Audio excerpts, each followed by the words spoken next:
Thank you very much indeed, Seamus. When I look down at the audience, I see quite a number of young faces, and that's great for the industry. And I've said to a number of people, the quality of students that are coming through CAFRE at this moment in time is a real encouragement for the industry, but it also makes me feel my age. And you've got to realise there are 4 stages of getting older. First, you forget people's face, then you forget people's name, and if you're a man, when you come out of the loo, you forget to pull your spare up. And then you can guess the 4th one. And after Saturday's performance by Ireland in Dublin, I think the last 2 minutes added 5 years to my life and increased that 4th stage of not pulling it down when you're going to go to the loo. Farming profitability. David has touched on it. It's margin times volume. Milk price, that has to be in the hands of those that can market, that have got the expertise if we deliver a quality product to them. And what at farm level, production costs, that's what we can control, and that's what we have to work at to secure a future for ourselves. And it takes production efficiency right along the supply chain, and we need to be an integrated supply chain. And David touched upon those points, and I'm not going to dwell any more time, because it is, someone else uses the phrase appliance of science, and that's why I added the profit to it. I don't want plagiarism. Farming is an evolving industry. Again, David has touched on that. But one thing is constant. For you who are dairy farmers in the audience here, if you're going to remain in business, if you're going to be sustainable, it's got to be profitable. It has to be profitable. The evidence is there from other sectors. You look what has happened. Some of the sectors that used to be the backbone of our industry 25 years ago, lack of profitability, we know what has happened. Not going to spend any time. David has touched upon it. But you can see the trends from when quota was introduced, the changes that have happened within our industry. Huge. Yes, we have made progress with regards to total solids, but I believe if we're going to have an integrated supply chain, there is significantly more potential there. Significantly more potential there, and I will touch on that towards the end. And look at that increase in production that we've had. It's about, for those in the audience who are farmers, for those who are supporting the industry, it's getting as many pieces of those jigsaw in place for the system that suits you, and it's harnessing the excellent research that's there and the information available to get the pieces of the jigsaw together to return a good, profitable, sustainable future for dairy farmers. And it's hard work. It's hard work. Are you getting the genetics right? Are you rearing your heifers to calve at 2 years of age? Are you getting nutrition right to deliver the targets that you have set? Are you getting quality forage, because that's the backbone of profitable production in Northern Ireland, whether that's out on grass, whether it's quality silage, whether it's alternative forages such as forage maize. So it's getting all those, and a key area is here, early lactation. There's been some excellent work produced by AFBI in the last couple of years to show how critical it is getting the cow transitioned from the dry period into early lactation. And if you don't get it right, the huge losses that you will face at farm level. Turning specifically to one of the areas I was asked to look at on the benchmarking side of things, and that's just a summary of where we are. So with the same set of resources, cows, grass, silage, housing, the range, it speaks for itself. On the physical side, from the high 25 to the low 25, and this is based on the results from about 500 farmers, 500 data sets. Somewhere around about 18% of the farms in Northern Ireland, round about 22, 23 of total milk production. So when I'm talking about a quartile, I'm talking about 120, 130 farmers. So it's yeah, perhaps someone does provide figures that perhaps are incorrect or a bit over-ambitious, or they haven't done all the calculations correctly. But that's mixed in amongst 110, 20, 30 others. So huge range. And again, focus on some of the key areas that are under your control. How do you use grass and silage in your farm? How are you breeding your heifers? What's fertility like? And again, the whole area of milk compositional quality. So from the high to the low, you're talking 26 points differential in combined butter, fat and protein. If our industry could move there for all our milk, speak to any of the processors that you're supplying, what advantage that would be to them. Rockwell or Perrier are able to make money out of carting water about. I'm not sure the Northern Ireland dairy industry can, and we need solids. And that does relate through to the bottom line. In summary, you're looking at a differential of over £600 a cow between the high and the low quartiles. And can I just bring a point to your emphasis? When you take in family labour, a few people perhaps will pass comment that single farm payment isn't important to the dairy farmer. Single farm payment isn't included in those figures. So how do you think people down here lived? So, huge range. What can you do at farm level? And that's where we within CAFRE and the Appliance of Science turn and look to AFBI. An excellent tool by Duncan Anderson and his team is the AFBI farm business model, specifically looking at the dairying side. You have those limiting resources, whether it's your total land, whether it's the land available around the farmyard, whether it's your buildings, your facilities, the labour, or the money, the capital that has to come into the system. Duncan is able to figure in whether milk price be 20 pence a litre, 40 pence a litre, whether concentrates are £150 a tonne, £500 a tonne, and come up with systems that are robust and sustainable. And certainly I think there's probably 25 to 28 scenarios that Duncan looks at. The first two will always appear in the top 5. Whether milk price is 20, milk price is 40, whether concentrates are 150 or 500, whether fertilisers 100 or 500. Those two systems will deliver at farm level. A spring calving, reasonable output, 7,000 litres, tonne and a half of concentrate. Your autumn calving system, 8,000 litres, 2 tonne. Or a system that certainly will be featuring significantly in the top half dozen at this moment in time will be that system where you've gone for the high input, high output, targeting 10,000 litres with efficient use of concentrates. That's what the top farmers are doing for those various systems when you look at the benchmarking results. You're doing somewhere around 6,000 litres on a tonne, or somewhere just short of 8,000 litres on somewhere close to that 2 tonne of feed, or 9,000 litres on a bit over 3 tonnes.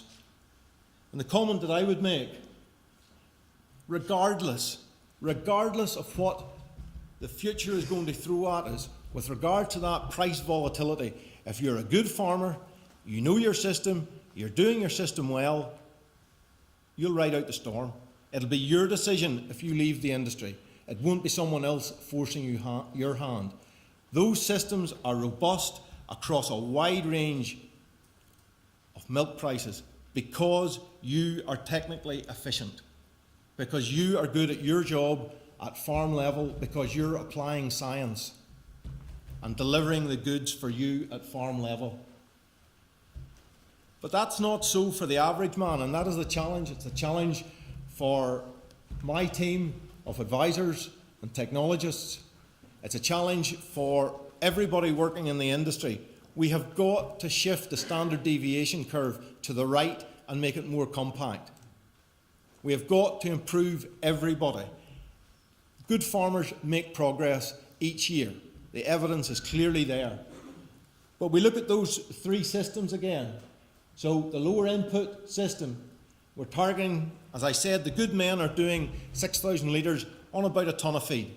The average man is doing 5,400, between 300 and 400 litres. On 600, he's doing what? 600 litres less, on 600 kilograms more. We go to that middle of the road system, 7,000 litres. So he's doing about 900 litres less, and he's feeding 500 kilograms more. Or we go for the high system.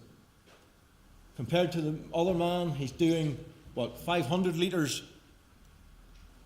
and feeding more concentrate. So our target, and that's what happens on the bottom line. So that's for the average.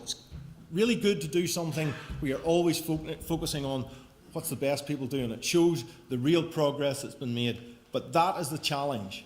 That is the challenge. Why is it not happening? Does the issue sit with us? We're not able to communicate clearly and effectively to get the right messages over? Is it the farmer doesn't have enough time because he's working so hard doing the everyday jobs that are required in the farm that he can't take a step out to take forward those new ideas? Is it a lack of profitability? You can start to soon see the circle that people can get into, but we have to move. The challenge for us is getting farmers to apply the knowledge and technology that's out there, and we have to move the average farmer forward. We have to move the average farmer forward. Sinclair asked me to look at what system best suits. The first thing the farmer that we have to help the farmer to say is, what system are you in? Know your system. Don't be there. Don't breed a cow and then decide what system am I going to put her in.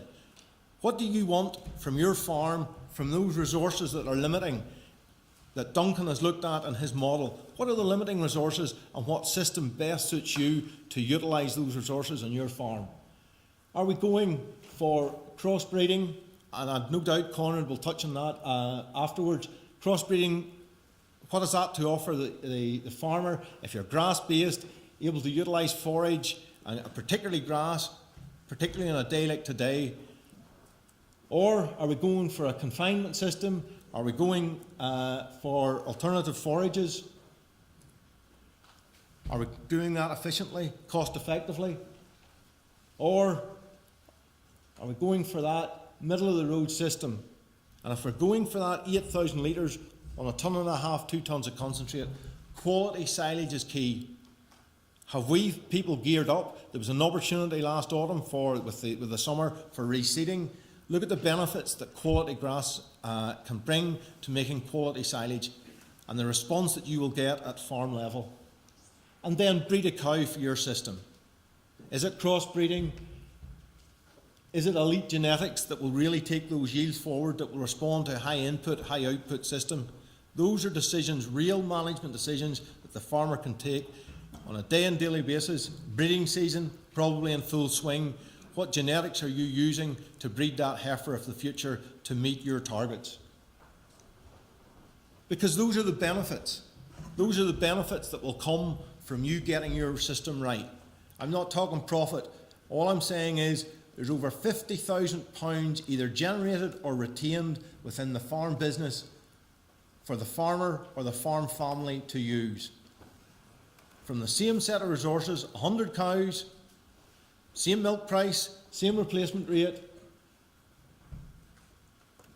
£50,000 either generated or stays within the farm gate for use for the development of the farm or for setting aside to ride out the storm when that price volatility perhaps hits again and strengthens the position that you as a farmer find yourself in. And key to success at farm level is herd fertility, no matter what system you're in. Yes, I know grass-based, spring calving, big focus, you've got to have a tight calving pattern. Getting good fertility across any of your systems, even with a spread calving pattern, is key, because tight calving, being able to batch your cows accordingly, allows you to get feed efficiency. And feed efficiency will drive profitability. So fertility, the returns are there. Key time of the year and the cycle on many farms currently, breeding in full swing on farms. Get it right. Get it right. I can give you several examples where there's a slip, your calving pattern moves from 385 days to 410.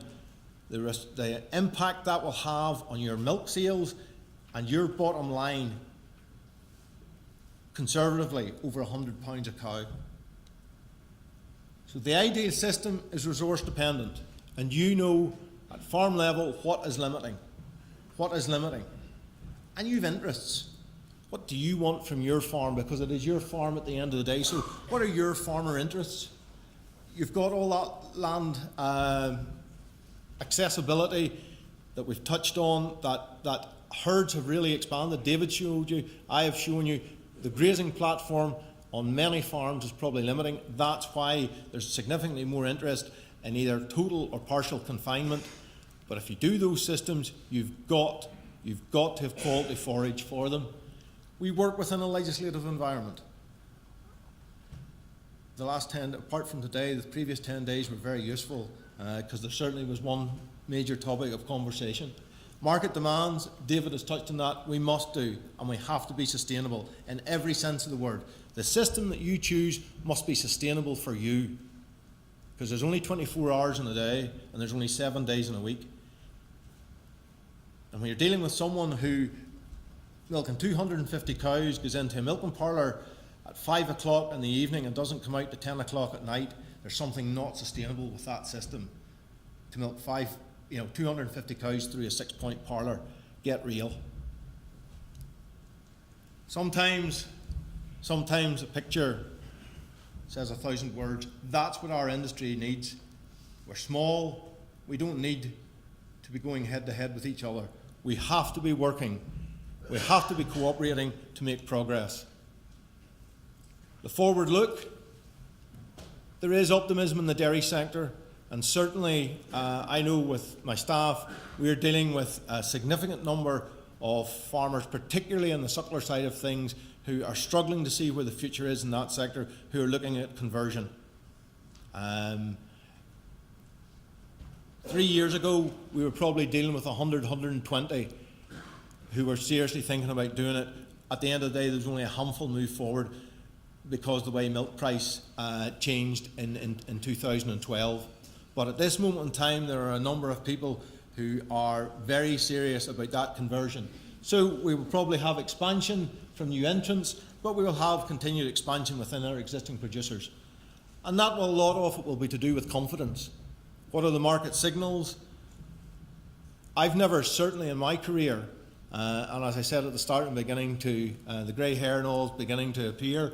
In my time, I've never known as many politicians to be behind the agri-food industry, the production of the Agri-Food Strategy Board, the launch that happened last Balmoral show. Everyone was there to give support. There is real potential and a fair wind for our industry to go forward. Milk price, meal price ratio, some difference compared to this time last year, not only weather-wise, but also that whole ratio. So that is allowing us to take forward production. Environmental legislation. Go and ask some of your pig or poultry neighbours about IPPC. It could be a real constraint for our dairy sector. Single farm payment, short term, yes. Dairy farmers highly dependent on Conacre. Getting all this settled is key and will have an impact. And two areas that I think are absolutely vital and others will pick up on is herd health. Real threat to our industry. At farm level, if you haven't got a healthy herd, it predisposes them to a full range of other things.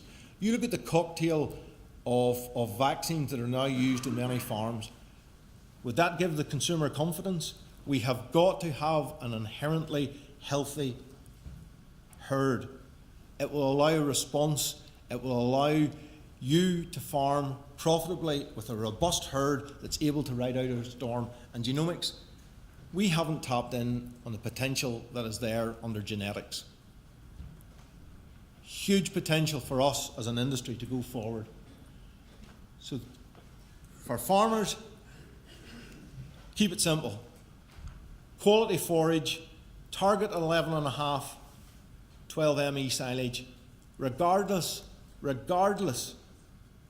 of whether your spring, your winter, your indoor, your partial confinement. It will set the base. Margin over concentrate, a key measure of profitability. Target 0.3, 0.35 kilograms per litre.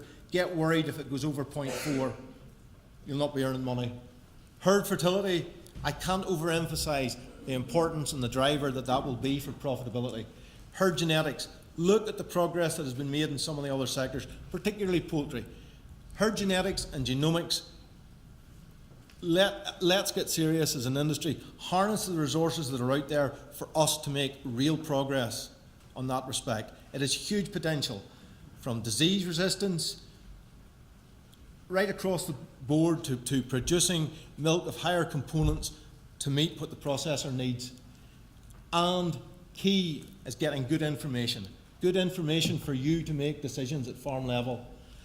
Because it would be great if we could see clearly what was in the future in the head office, but unfortunately we live in Northern Ireland, if not on the island of Ireland, and there's umpteen twists in the road. Folks, thank you very much indeed.